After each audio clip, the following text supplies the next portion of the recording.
And as you're wrapping up those things you want to remember, we're going to do an exercise in just a moment. So you'll want to put your name in the upper right of the page that you're looking at. Be sure you get yours back.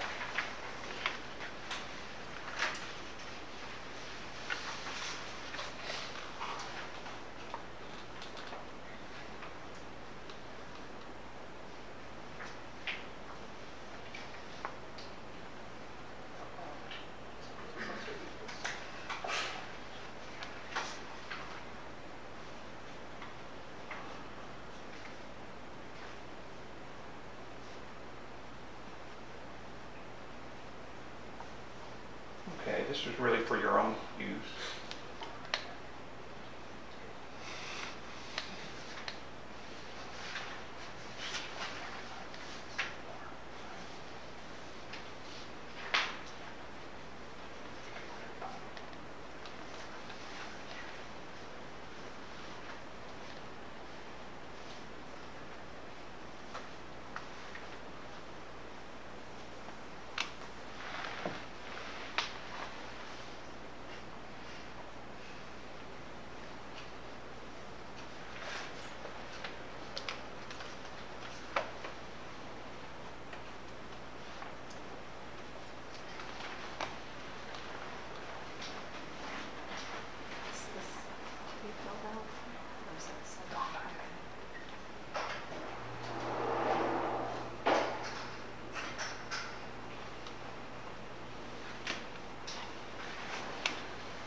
We just did two, inside looking with others and with ourselves activities, about, some really deep stuff. Like when you signed up for a winter wellness day, I don't know if you thought you were going to do that.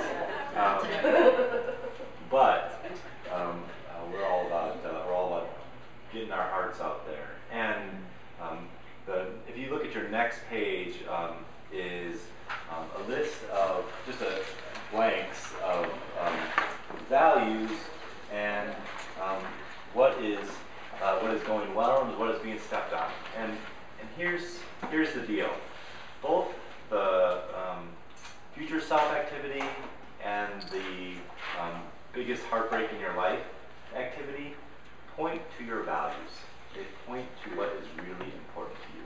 You think about your future self and what happened there, or what you thought about. It's pointing to some things that are really valuable to you.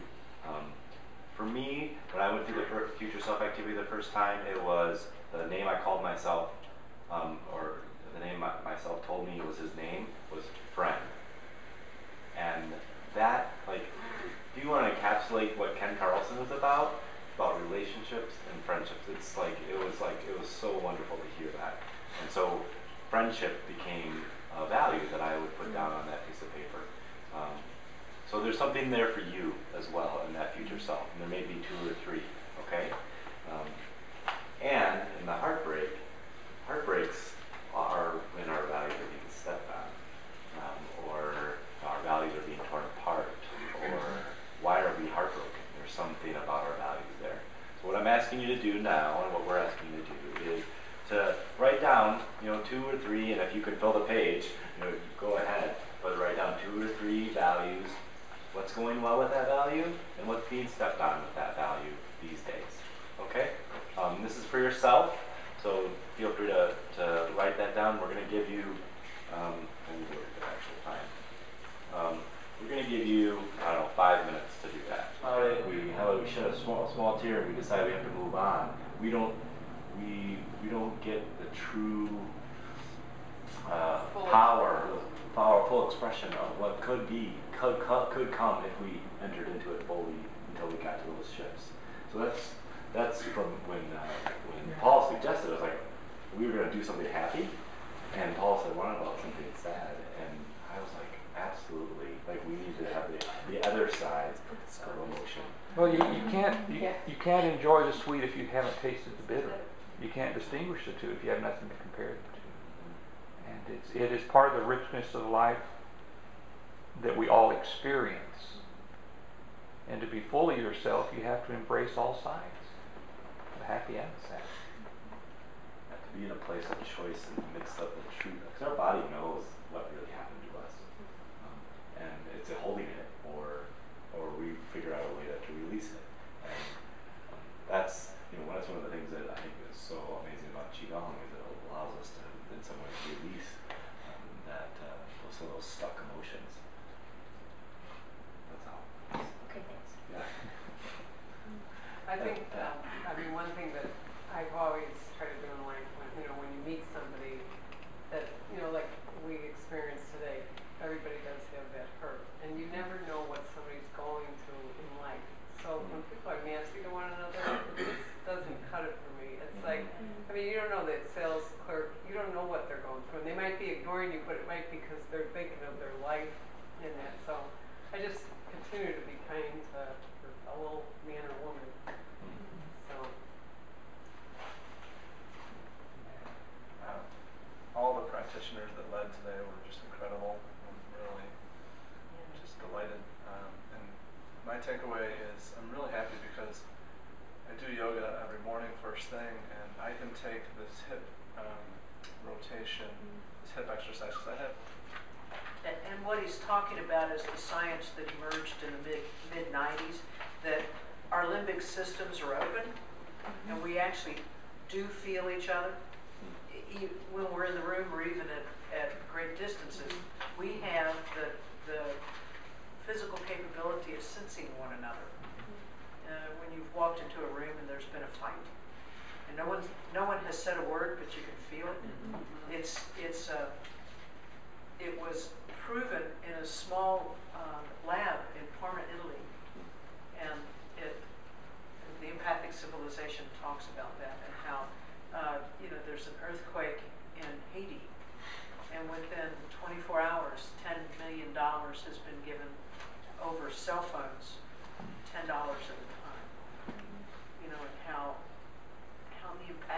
how the civilization is, if we pay attention, then we really can connect and do amazing things.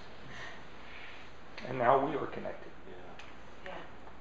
Didn't know anybody in the room much, a few. Yeah. Now I know a lot of us. On the handout that I gave out, there's a little questionnaire on the end. The last page is a questionnaire. Before you leave, I'd love